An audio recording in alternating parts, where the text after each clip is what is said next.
In nomine Patris et Filii Spiritus Sancti. Amen. Ave Maria, gratia plena Dominus tecum, benedicta tu in mulieribus, et benedictus fructus ventris tui, Iesus. Santa Maria, Mater Dei, ora pro nobis peccatoribus, nunc et in hora mortis nostrae. Amen. Nomine Patris et Filii et Spiritus Sancti. Amen. Brethren in Christ, Laudetur Jesus Christus in secula. This is Timothy Flanders of the Meaning of Catholic. Jesus is King. Welcome back to the Lay Apostolate series. This is a central part of our Lay Apostolate, Meaning of Catholic, which is discussing lay issues. These are the issues that lay people have been appointed by God to judge and govern. Lay people have a task, have a place, have a thing to govern and judge. And one of those things is the stock market. We're going to talk about the stock market today and review some of the written debates that have gone on over the past few years. And I'll share some of my conclusions that I'm making right now.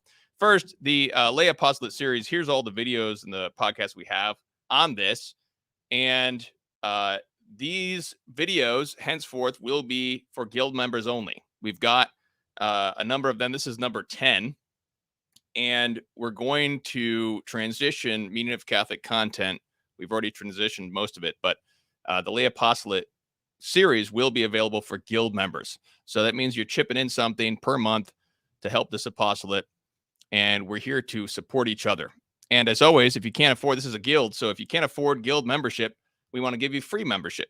So you can go to meaningofcatholic.com/register to register, or you can also go to meaningofcatholic.com/contact to get in touch with me if you want access, but you can't afford it. So let's talk about the stock market. So the first, a little personal story. When before I was Catholic many years ago, I worked in the nonprofit world in various programs for youth.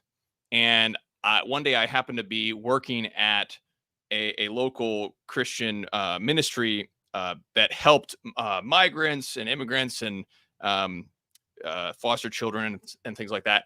And so I was just happened to be working with them that day. I was a substitute teacher, and they had brought in this inspirational speaker. So there was a speaker who came in he was going to give a speech to inspire these young kids, these high schoolers, to, do a good job and finish school and go to college and all that good stuff. And so this guy comes up and he says, he's supposed to be this inspirational speaker, and he starts by saying what he does for a living. And he says, what I do for a living is I manage several $1,000s in the stock market. And at the time, it really struck me as just sort of a weird job. And this, as I said, it was years before I became Catholic, but it was just something strange. It was like, so this guy's just kind of like running the numbers. He's just betting on these different things, and he's making money off of that. And that's a successful career. There was something that didn't quite sit right with me about that. It seems strange. And as I've reviewed this 401k debate, the stock market debate that is going on for a while, it reminded me of that, because the central thrust of this is that the 401k primarily invests in the stock market. So the main issue is the stock market. And the reason this is an issue, the reason why this has been brought up, is because it's speculation. It's just making money off of money. It's not actually contributing something that's real to society. It's not producing a real good or a real service that is real. It exists in the real world that has an immediate benefit to the common good, to your fellow man. So this is the main issue, is this speculation. Speculation per se is condemned in various ways by the church. But the question is the stock market a sinful form of speculation? So real quick, let's review the stock market debate, where this all came from. And then I'll just share a few of my conclusions as to where I'm going right now, where I'm at. And this is just me, layperson to layperson.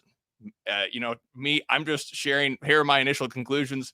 I could be wrong here, but I'm doing my best, and I appreciate all of your comments and thoughts as well.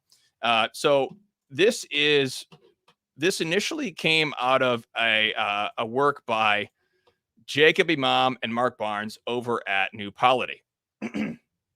And this was back in the winter of 2022 in the New Polity magazine, where they wrote an article asking the question, should Christians invest in the stock market? ? And their answer was no, the stock market's immoral because it's speculation. And that was one of the aspects of it. So I followed the debate with great interest since 2022.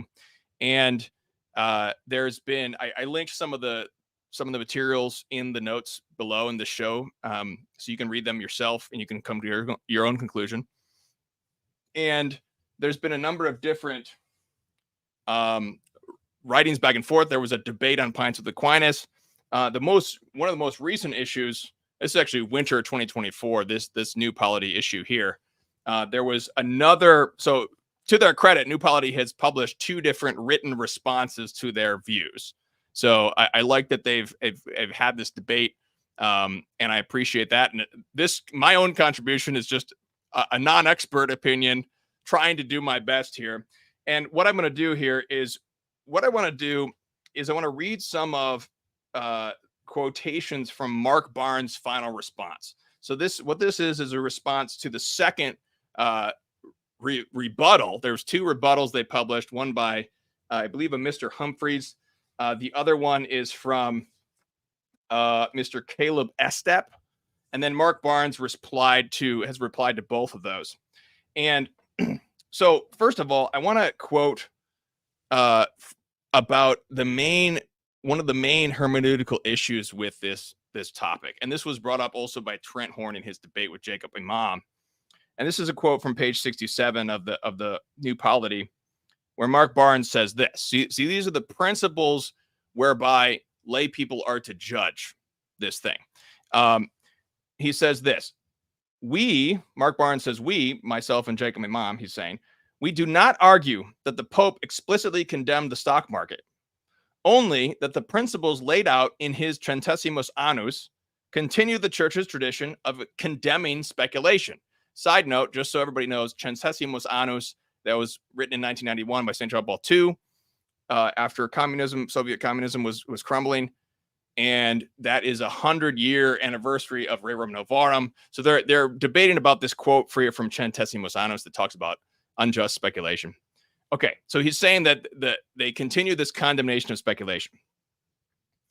Continuing the quote here from Mark Barnes, we provide the minor premise that shareholding is a form of speculation and draw the conclusion, therefore, the stock market is condemnable. We are not proof texting the popes, but applying their principles. We are not papal positivists, but members of the living church whose work is to apply what the magisterium receives from Christ to the concrete circumstances of our lives, which is somewhat pompous way of saying the popes have more to do than call out our particular nation's financial institutions. That's our job, end quote. So this is a very important concept, because one of the things that Trent Horn said in his debate was, why hasn't the church condemned the stock market? Well, when he says the church, he's referring to the clerics, first of all. And this seems to be, Mr. Horn seems to be presupposing something, that it's the cleric's job to pass judgment on temporal matters. In fact, that is not primarily the clergy's job. The clergy's job is not primarily to pass judgment on temporal matters. That's the laity's job. And to prove this, I'm going to quote from Vatican II. So here's my Vatican II, Volume 1 book from Word on Fire. Lumen Gentium, paragraph 36. And this is the section called the Laity. It says, the faithful, therefore, must learn the deepest meaning and the value of all creation, as well as its role in the harmonious praise of God. They must assist each other to live holier lives, even in their daily occupations. In this way, the world may be permeated by the Spirit of Christ, and it may more effectively fulfill its purpose in justice, charity, and peace. The laity have the principal role in the overall fulfillment of this duty. Therefore, by their competence in secular training, previously in the section it has said that laity are defined by their secular nature. meaning they're in the world. They're dealing with the temporal affairs of the world, like the stock market. By their competence in secular training and by their activity, elevated from within by the grace of Christ, let them vigorously contribute their effort so that created goods may be perfected by human labor, technical skill, and civic culture for the benefit of all men according to the design of the Creator and the light of his word. Let the laity also, by their combined efforts, remedy the customs and conditions of the world if they are an inducement to sin, so that they all may be conformed to the norms of justice and may favor the practice of virtue rather than hinder it. By so doing, they will imbue culture and human activity with genuine moral values. End quote. So this whole section in Vatican II is talking about it is our job as the laity to Christianize the temporal order. That is our job. And so that is why there are very few specific condemnations of modern financial transactions by the clerics, by the bishops and the popes. There are very few condemnations of specific financial transactions. The last condemnation of usury was in the 1700s. And then there's been Rerum Novarum and these various encyclicals, but they are condemning principles that lead to conclusions. And it's our job to take the principles and then draw a conclusion. So I would, in my view, it's false to presuppose that the clerics their job is to judge all these financial transactions. That's our job. We have to put these principles into effect and draw the conclusion. It's our job to make those judgments. It's not the clergy's job. So if we're assuming that something is okay just because the clergy haven't addressed it, that might not be the case. It may or may not be the case. So this is just one aspect of it. And I think one of the things that strikes me about this quote from Lumen Gentium is looking at the conditions of the world and seeing if they are an inducement to sin. If there's something in this world that induces one to sin. And I think this is one of the most important principles that seems to be ignored about modern finance, and that is the corrupting influence of the love of money. The corrupting influence of the love of money. In fact, this is something that Christopher Dawson, in this text, his last book before he died, The Gods of Revolution, all about the French Revolution. And one of the amazing things he says is that modern finance, he says, modern finance is defined by changing the love of money from the root of all evil to the mainspring of social good. It's changing the love of money from the root of all evil to the mainspring of social good. And this is what's so bizarre, is that the New Testament says that the love of money is the root of all evil, and it's idolatry. It's idolatry to love money. But modern finance is so much based on the love of money. And this has a corrupting influence because it's really just the love of power. We want money so we can have power. And a big motivator here is that I can see the corrupting influence of money in my own heart. Like when I was using a credit card, I was going after that extra 5% cash back. I was going after these new, all these different cash backs, and I was feeling the greed in myself, and I was thinking, wow, this doesn't seem right. This is like the idolatry of money. So I think there's a corrupting influence of money that just doesn't really get addressed. Like, this is idolatry. This is idolatry. We got to take this really seriously. And the corrupting influence of money is a real thing. So the love of money itself is an inducement to sin. And so if there is a system out there that runs like on the love of money like fuel, then that does not seem to be a Christian system.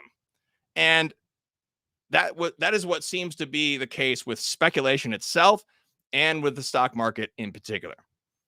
And I've read through all these debates for and against, and this is the thing I keep coming back to. This main basic principle is that this is based on the love of money, and it has a corrupting influence based on greed.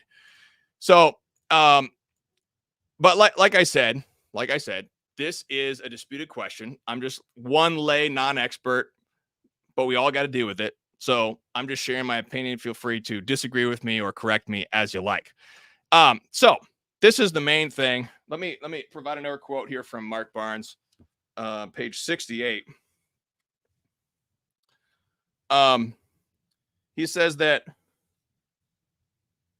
well, actually here's an interesting quote they provide from Pope Francis. I know Pope Francis has gotten a lot of bad press lately, I think for good reason, but it's always good to highlight good things from Pope Francis. So this is a quote from page 68. He says, Pope Francis has stripped every Vatican department from the ability to invest their funds independently and has ordered them to close their foreign bank accounts and turn over their assets to the Institute of Works of Religion. At the same time, he has placed Vatican investments under strict rules, the usual prohibition of unethical investments, of course, but then this absolute banger. According to the Vatican's press release, investments are to be aimed at financial operations of a productive nature, ruling out any design to be speculative in nature. Stop for a minute. Productive, we're talking about producing actual goods, investing in a business. I'm going to invest in this business, which is producing an actual good or service, whereas speculation is just betting on money, betting on whether the money is going to go up or down. Continuing the quote, is the Pope thinking along our lines? At least to some extent. Reuters reported that the new law requires that, quote, investments to complex financial products should be avoided, as well as in those that include short selling and day trading. In a recent speech, the Pope said that, quote, the worship of the ancient golden calf has returned in a new and ruthless guise in the idolatry of money and the dictatorship of an impersonal economy lacking a truly human purpose, end quote. So I would have to wholeheartedly agree with the Holy Father in this case. Idolatry of money is a real problem. Another quote here from Mark Barnes speaking. He says this, the crux of our argument is that money is meant for purchasing things, that trade receives its justification not by more trade, but by something that transcends it, namely use or consumption, in which the possibility of further trade ceases. To have money is to be obliged to make this transformation, to turn a mere means into some definite service to the common good, to exit the abstract world of potential buying power and numerical valuation, to enter back into the concrete world of things and stuff and people by way of purchase, gift, use. End quote. So this is talking about the fact that there is a purpose for money. When you love money, you're just loving power and you have this greed and the idolatry. We're supposed to just use money for its purpose, which is gathering the goods and services of this world that we need to provide for our families. So these are some of the aspects and some of the things that I remain unconvinced that this stock market, the stock market is really all that good. Another quote here from Mark Barnes. And this is one of the common arguments for modern finance, is that look at all the extra wealth it's generated. Look at all the extra money that's been going around. Look at all the cheaper goods that are produced. And there seems to be kind of a utilitarian focus. It's all about, there's all these poor people in the world. We have to feed the poor. And it's very materialistic. Obviously, we need to feed the poor. Obviously, we need to feed our own families. We got to produce the money. Those are all well and good. But there is a hierarchy of goods. And this is kind of what Mark Barnes is getting at in another quote from 66. If human life and happiness were a mere matter of stuff, of consumption, of income, then Mr. Epstein would have a point. So this is his interlocutor. But human life and happiness are not measured in stuff, but in freedom, authority, ownership, the just distribution of property, the presence of dignified work, in being able to honorably compare with one's neighbor, in having a house, a business, a vocation, and so on. So he's talking about ownership. And this is the real sort of power in a good sense, where we want to own things that are real things. This is a principle that's given also and emphasized in Rerum Novarum, is that private property, we need to have private property to provide for our families. We can't take it away like communism, but also in these free market or capitalistic systems, there's a lack of ownership. It's very difficult to own your own house. It's very difficult to own land. You have to get into a usurious relationship with a usurer to own these assets.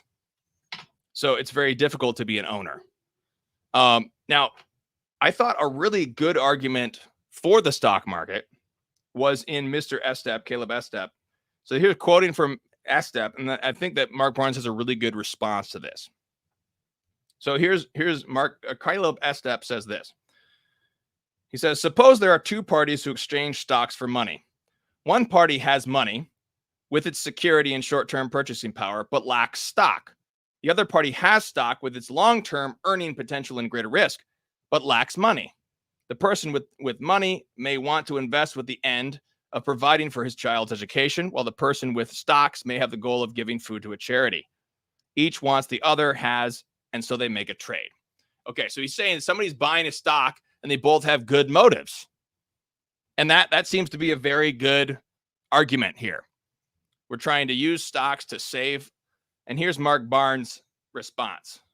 Quote, this mystifies what's really happening.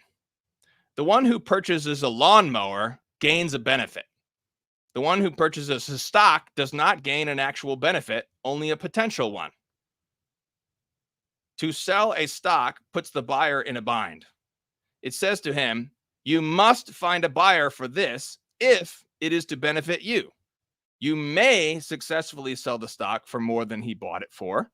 But if he does not manage to do this, then he does so by selling the stock as a potential asset to the next guy, thus binding him to the necessity of a successful sale, and on and ad infinitum. End quote. And what he argues here is that eventually someone has to be stuck with a stock that makes him lose money. And that's because a stock is not a real asset. A stock is just a piece of paper. So I sell my stock and I get a short-term benefit, and maybe the other person gets a short-term benefit.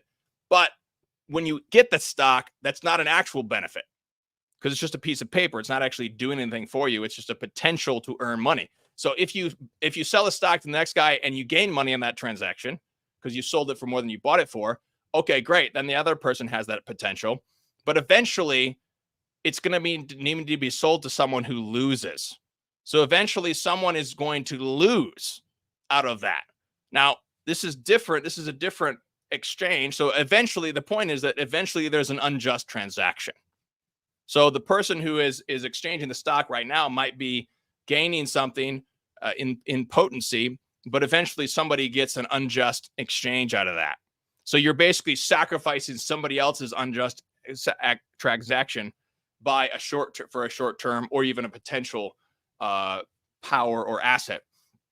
This is different than real assets and real services, because when you pay money for a good or service, you get that benefit and no one is unjustly treated because you have the money and the money is already a system of exchange. So the money has the value that's immediate value. There's not a potential value with it, which may or may not give you value.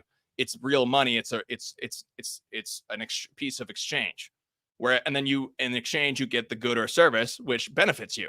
So there's no unjust thing right there. There's nothing unjust that's going on with an exchange of real goods and services.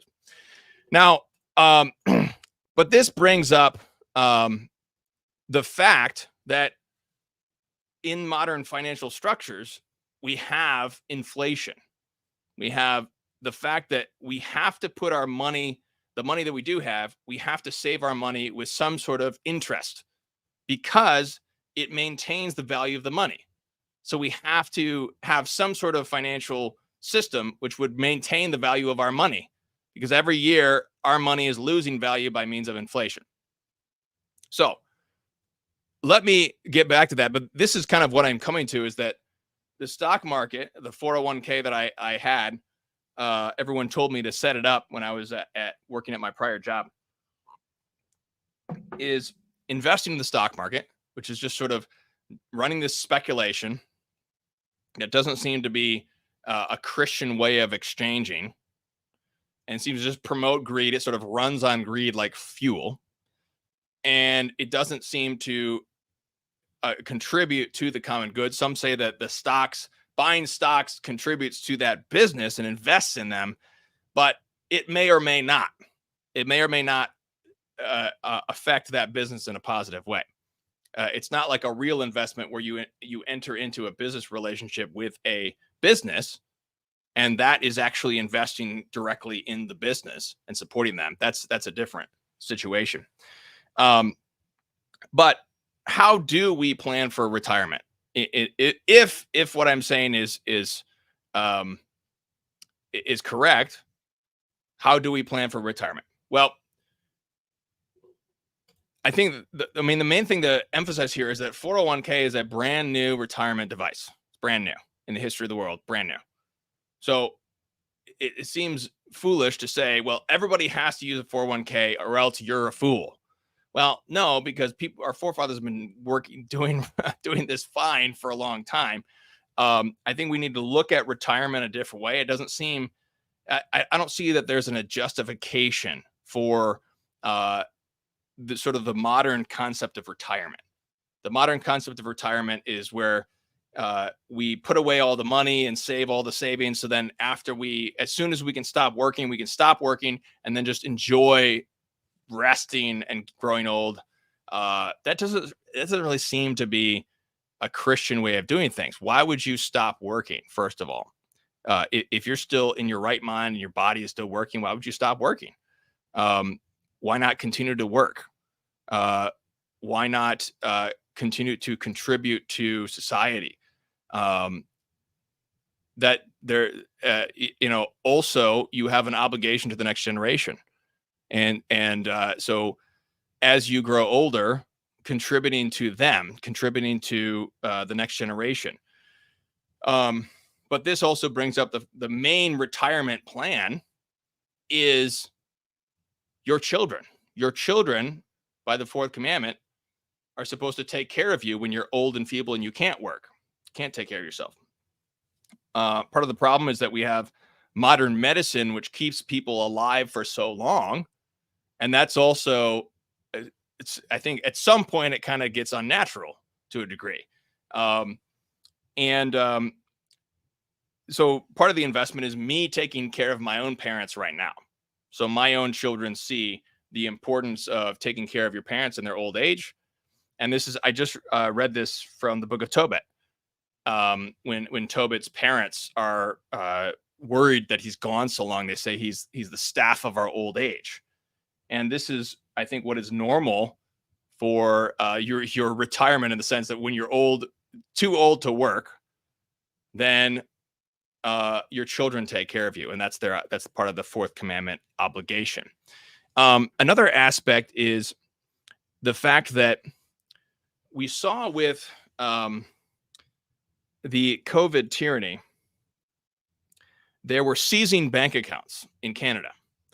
And this brings up the fact that your bank account is just a number. It's literally just a number. It's not even money. It's a number. And so I think I've grown to see the numbers in my bank account as the one of the least secure things. Because one, the instability of the dollar, that there's all this inflation. They were just printing money during COVID. So this is just destroying the dollar, the value of the dollar.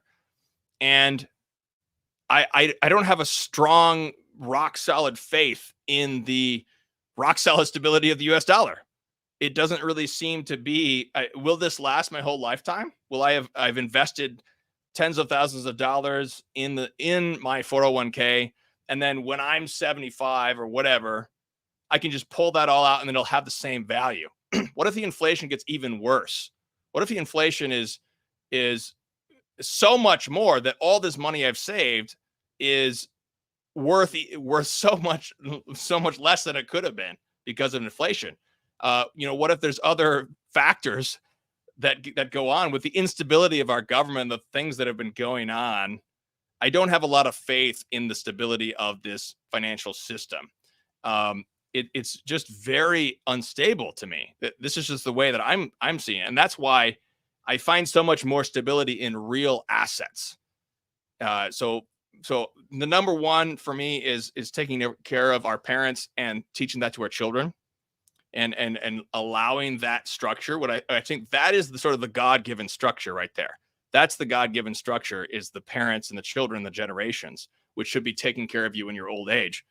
But then the second thing is real assets. That seems to be a much more stable thing than all the numbers, because you've got, you buy a car, you own the car. That's a real asset. The value of that thing is not going to change. I mean, it'll change a little bit, but I mean, you can't lose that. It's not going to just evaporate like a number can. Having a house, having land, these are real assets. They're real tangible things that are much more secure in my mind than the numbers. So that is a big factor for me, is investing more in real assets rather than in the numbers. Now, having said all that, I'm not emptying out all my bank account, and I'm not stopping all my retirement accounts either. I, in the midst of trying to work on all this over the past few years, and trying to understand and apply the principles as best I can, I joined the Knights of Columbus. This is one of the things that this is the type of thing that we need to have, is that we need to have guilds. This is what I talked about in the beginning. Our guild is, we're meant to support each other in this online guild with Meaning of Catholic. And really, Knights of Columbus is a guild. It's meant for Catholic fathers to help each other, to cooperate and help each other, support each other, support our wives and children if we die. So one of the things that I talked about in one of the previous episodes of Lay Apostolate was the whole life policy. So whole life insurance, which is what seems to be more Christian than a stock market, is contractual interest, and where you are signing a contract with a financial institution where you can put your money into something and contractually receive interest, so that the value of your money is maintained against inflation. So the whole life policy. So I set up a whole life policy with Knights of Columbus, and so that is contributing. So one, it's a life insurance policy. So if I die, it'll provide something for my wife and children, but it's also a retirement account as well. And it's contractual. So you just have, the money is there and contractually, and it's accruing. So this seems to be a better option. Now, the Knights of Columbus 401k is also less based on the stock market too. So it's more stable. They actually have, they told me at least, they have data where their 401k is much more stable than the other 401ks that are way more invested in the stock market. So I haven't set it up, but I would be open to that form of a 401k, which seems to be more stable, more Christian, less based on greed. So it does seem that we need to put our money in some sort of contractual interest. But I'm just I don't feel comfortable with the stock market as a means to play the numbers and do this. So, like I said, that's just my opinion. That is just my best guess as to where we're at and the best way to go. So, got a few questions. We're all done with what I wanted to present. And here's a few questions. M. Proximus, are there any more traditional sources that support that it's the laity's task perspective in an authoritative way? Non-Vatican II, I mean. Well, I think that the problem is that clericalism is a 19th century, seems to be a 19th century problem. I was talking to Charles Coulomb once, and he was saying how there's different ages of the church. Some ages are more laicism, if you will, lay people sort of dominating the whole church, and then in other ages, the clerics are sort of dominating the church. And I think we entered into a clericalist period in the 19th century because the popes were responding to a laicism with liberalism, with the French Revolution and various Febronianism, where the lay people were taking over too much of the church. They were taking over too much of the clerical job, taking over too much of the bishops. And so it's really in the 19th century that this becomes a serious problem. And so I would say that the sources are few. They're fewer. But one thing, the main thing is the doctrine of the two swords. That's the main doctrine that I want to emphasize. And here's the text that you might want to take a look at, and it's by another new polity guy, which is it's called "Before Church and State." Before Church and State by Andrew Willard Jones. It's about the sacramental kingdom of St. Louis IX. And what you need to study is the study of the two swords. The two swords meaning the sword. There are the swords. The sword wielded by the laity is the temporal sword, and the sword wielded by the clergy is the spiritual sword. And this is a constant tradition from the church. It's called the Gelasian diarchy, because it was Pope Gelasius in the 400s who first kind of coined this whole concept. And so it's always been understood that the laity wield the temporal sword, and it's our job to govern the temporal order. And that's a constant tradition. You can go to the Josias. That is an integralist website, and they talk about the two swords there. So take a look at that. I hope that helps. There's not, I've heard Ellen Phimister in one of his talks mentioned how the doctrine of the two swords was going to be defined at the Council of Trent, but then they just didn't have time to define it. And so it did not get defined at that time. And so it's never really been definitively defined, but it runs through the tradition for hundreds of years. The Lost Creole says, gold and silver is the only money. Everything else is an IOU. That's a great point. He says, I am 61. I will not retire, just slowing down. Yeah, I don't know where. I wonder, when did the concept, our modern concept of retirement, really become a thing? I don't really, because I mean, traditional societies would have, the patriarch who may be old and feeble. Maybe he can't work anymore, but it seems like these older traditional cultures, the elderly would still work as long as they could, and they would just stop when they had to stop, basically. M. Proximus says, what about stock thought of as a direct desire to see company A succeed, not to sell that interest, but as a real investment in helping company A succeed as something one truly believes in? So my understanding, as I said, I'm a non-expert here, but what seems to be the case is that the stock market does not necessarily benefit that company. It does not necessarily benefit that company. It may or may not, but depends on other factors than a direct investment. You can have a direct investment using a contractual relationship with a company, but it's not a direct investment in like that kind. The way that Jacob Manu described it, he said that it's like hawking tickets. Like you buy a ticket to a football game, and then you go out and try to sell the ticket. And then the guy who bought the ticket then sells the ticket to somebody else, and they sell it around to all of these different people. And that's not actually directly contributing to the fact that you sold it all these different times, does not actually contribute directly to that business. The initial sale did, but all the reselling does not. M. Proximus says, our forefathers had kids and a broader family base, family property handed down, etc. Yeah, that's definitely what I'm saying. M. Proximus says, modern medicine gets unnatural, but it also swings the other way and tries to kill unproductive people off. That's true. Great point. Let's see. Sue B says, Dave Ramsey is dead set against the whole life. He suggests the term life. So what I don't understand, maybe you could elaborate on what Dave Ramsey says. So the term life, basically, as I understand it, the term life is based on a term. So you have a certain number of years put into this. So then if you don't die, there's no benefit. So you basically lose all the money that you invested in this term life policy. Whereas the whole life is like a savings account. You put all the money in and you get all the money out, whether you want to use it later in life or you die. So either way, the money comes back to you. So it's an investment. Whereas that's not the case with term life. So that's why I did the whole life, not the term life, but I'm sure there's other factors. So feel free to share that. Any factor. Yeah, and you know what, Michael, he says the income tax should be done away with.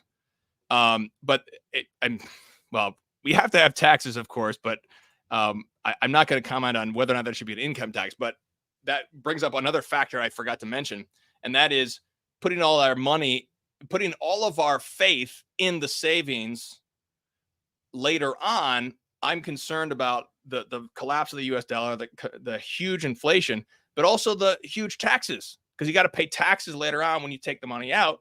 And so there is, what if those taxes go way up and then you lose a bunch of money on that? So I just don't like putting all of it in the money, but that's just my opinion. With that, let's offer up an Ave and ask Our Lady, seat of wisdom, to always guide us according to wisdom. In nomine Patris et Filii Spiritus Sancti. Amen. Ave Maria, gratia plena, Dominus tecum, benedicta tu mulieribus, et benedictus fructus ventris tui, Iesus. Santa Maria, Mater Dei, ora pro nobis peccatoribus, nunc et in hora mortis nostrae. Amen. Our Lady of Victory, pray for us. In nomine Patris et Filii Spiritus Sancti. Amen. Jesus is King.